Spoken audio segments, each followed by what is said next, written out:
Hi, Todd. How you doing this morning? I'm terrific. How are you? I'm doing fantastic. Good. So congratulations on being our Halter Case winner this year at Thank the you. 2026 Global Conference. Thank you. A great honor. Yes, right. Was just sitting down and talking to George Warmer, and we were discussing you as a Halter Case winner. And he sat back. He goes, "I was shocked. I thought Todd already was an Halter Case winner." Oh, that's very nice. Yeah. Yeah. So today this is on Market Tales, and we're going to talk a little bit about your market in Connecticut. Okay. So tell everyone where your market is and a little bit about what's going on right now, any trends. Sure. Well, our market is Fairfield County, Connecticut, which is a suburb of Manhattan, essentially, and it is it's a mix of office, retail, limited industrial. Very strong market. I think probably since COVID, our residential market boomed because a lot of people moved out of Manhattan into Fairfield County, and it filled our office spaces, filled our retail. So it is a very strong market, and that's where our offices are. Our business is all over. We handle business all throughout Connecticut, as well as Westchester County, New York. And we actually have a small team that we're putting in Manhattan. Hi. Oh, congratulations. This was wonderful. Thank you. And no, you have a bit of a story of how you got to commercial real estate with some family ties. I would love to hear that story. Well, my grandfather. Yeah. So my grandfather started my company in 1934. So very traditional old real estate and insurance agency, Main Street, Danbury, Connecticut.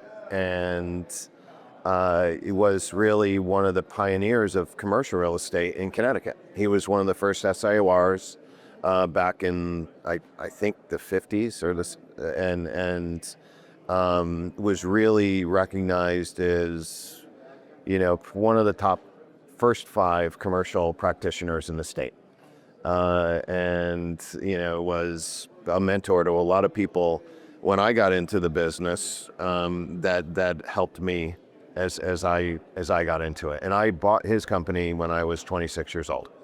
So we skipped a generation. Yeah. My grandfather was looking to retire. I didn't know a whole lot about it other than I had been going to buildings and walking land and everything since I was a kid. Yeah. So it was a little innate, I guess, because I've always been around it, but that's my story. And that's how it all began. And then at our peak we had 5 companies and a lot of folks, and then I sold the companies off over a period of time, and that's our commercial company, which was called Goodfellow. My grandfather's name was Goodfellow, Robert Goodfellow. So it was called Goodfellow Real Estate. We became Coldwell Banker Commercial 9 years ago. Okay. And how has that changed your company when you became Coldwell Banker Commercial? Not as much as you would think. Okay. So our culture has remained the same. It's a very tight group. Still kind of family oriented. Very much like what I view Coldwell Banker Commercial as. So, I mean, the nice thing I think for us is I was the one that provided all the resources, for our people before. Yeah. Now we've got the resources of a much larger company. And so I kind of view it like we still run Goodfellow, but within the Coldwell Banker Commercial platform. And we're fortunate enough to have, a really strong group of leaders and support at a corporate level. It's perfect. Great. It sounds like it's a great match. It is. And what's one of your most used resources from Coldwell Banker Commercial? So we do a lot of tenant rep. And we do a lot of tenant rep work. We also, on the agency side, handle a lot of office and retail properties. So our Placer is a tool that we use quite a bit. But we combine it. We combine it with build out. We combine it with several of the other tools, depending on which side of the table we're on, whether we're representing tenants or landlords. So, I think that our company has done a really good job of staying ahead of the curve and making sure that we always have the best tools. I mean, the mobile data tool that we had, Placer, we've been using for a year or two, but before that we had another one, and then Placer just became a little bit better. And I'm guessing with AI and everything else that it'll continue to evolve. But I think that Dan and Matt, with Jane and Charlie's help, have done a really good job of identifying the best tools. We use them all. Yeah, great. We do. Yeah, they are always on top of it, especially Matt. Yeah. Always staying on top of like emerging tech and commercial real estate. He's awesome. And how you can leverage that. Yeah. So can you share with us your advice to anyone that is just starting in the commercial real estate? That's so funny. I had a young lady ask me that last night. Oh, really? Yeah, she's been in the business 3 or 4 months, and she asked me that question. And this is a very old school answer, but I told her to decide on an area, either geographically or product type, that you want to focus on and own it. You need to learn and she's in a smaller market where she wants to focus on a specific area, which is a retail hotel strip. Okay. And I said, just know every building owner, know every tenant, know every vacancy, know when anything changes there.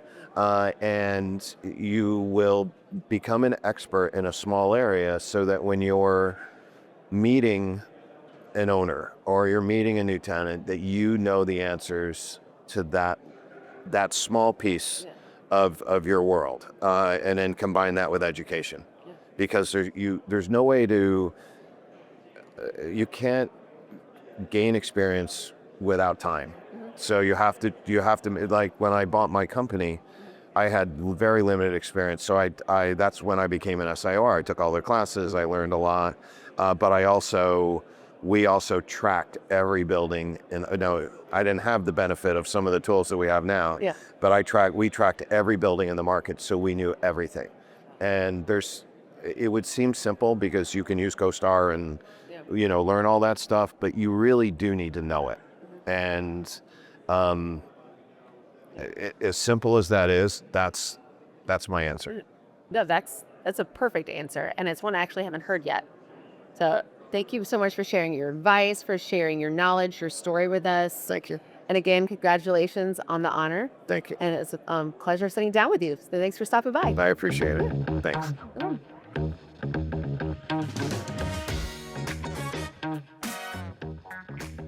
Hi, George. Hi, good, Ashley, and you? Good. Awesome. So we are at our global conference, day 3 Yes. in Kansas City. Exciting. Yeah. What have you thought so far of it? Oh, amazing. Yeah. Amazing. It's just how the technology continues to evolve, and that we're a technology business. Yeah. And the whole AI development's really exciting. So Yes. Yeah. I said it in one of those sessions because I don't use AI that much, but I really want to leverage it more. So it was really interesting to use. This episode between you and I has been a very long time coming. Do you know why I started the podcast? no, do share. Yes. I started the podcast because of a conversation you and I had in Denver at the global conference in 2024. Wow. Yeah. Long time ago. I know. It was our final night celebration, and you and I talked for probably an hour or so. Wow. At that celebration, we talked about all kinds of things. You told me that I should go into commercial real estate and I should stop working for the brand. Well, good for me. Yeah. Spoiler alert, didn't happen. But We're working on you. I know. I mean, maybe if I moved to Montana. So one of the things you told me that night was how you got started into commercial real estate, and you had this really awesome journey that inspired me. So I would love to finally give you the opportunity to tell everyone else about it. Awesome. Well, thank you. Thank you. Yeah, I think, commercial real estate, what I've discovered is most people, it's not their first career. I mean, good for them if they do. But for most of us, it's our 5th or 6th career. And we're like, well, we'll try that out. I started out in California working for Pepsi Cola in my 20s and putting in 16-hour days. And I decided I'm too young for this, and I'm going to do something different. And so I actually joined the Peace Corps, and I spoke Spanish, and I'd lived abroad before, and they sent me to Guatemala. And of course, in those days, it was a pretty dangerous place. There was a lot of guerrilla activity. But I got embedded in villages and really got to know the people and became very tied to the communities and learned about, the struggles in developing countries. And I think that experience informed a lot of how I deal with people, particularly in sales. You have to have a certain level of empathy for others. But even while I was there, I didn't really think about real estate. In fact, I didn't think about real estate for several years. I got out. I was just committed to becoming a mid-level management person. And so I went back to graduate school at the University of Denver. In Denver, there we go. There's our tie-in. And went to work for a bank in Omaha, Commercial Federal, and did that for about 5 years. And then my in-laws owned a couple of businesses in Billings.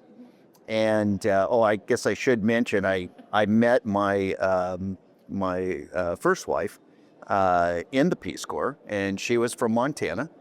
And I didn't know it at the time, but when you marry a Montanan, you eventually are going to live in Montana. Okay.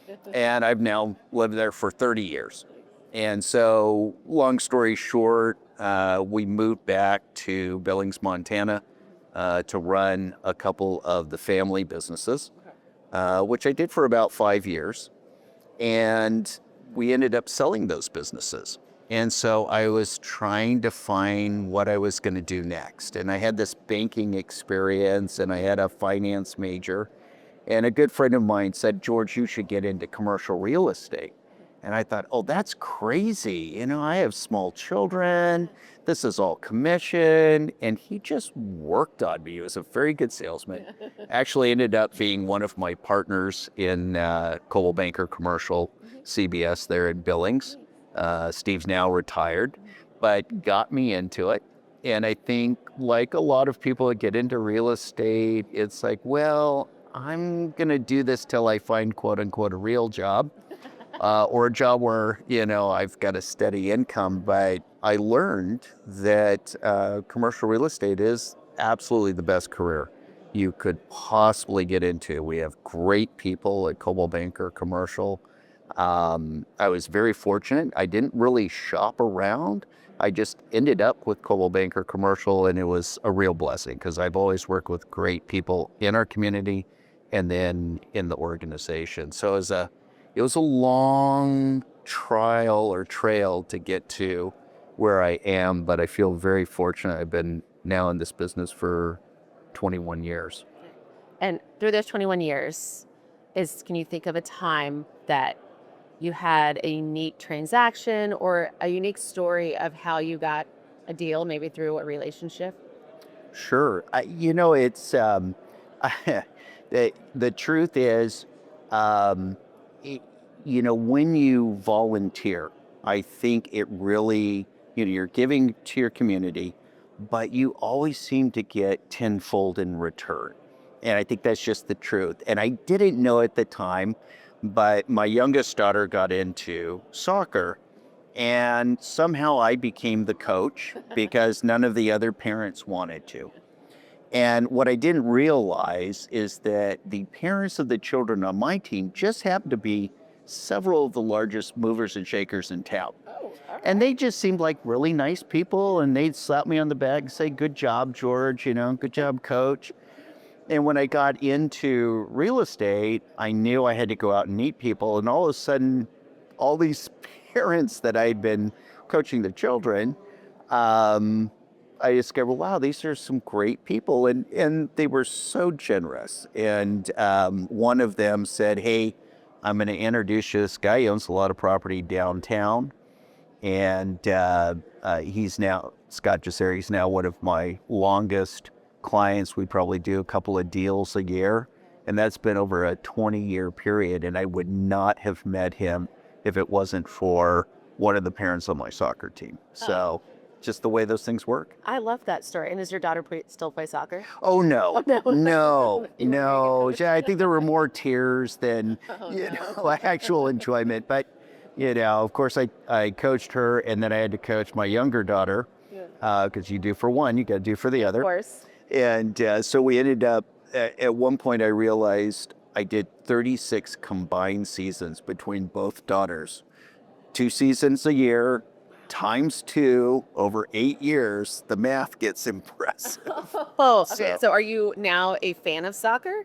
I love soccer. Nice. So- I love soccer. Yeah, it's, you know, it's, we're getting better Yeah. in the United States, which is exciting to see. We're really starting to compete. It's super exciting to be here in Kansas City, Yeah. you know, home of the World Cup, or at least most of the games. Right. So, yeah, it's That a was nice really- tie. Yeah, I know. That's what I was thinking. It's Yeah. like, nice tie back.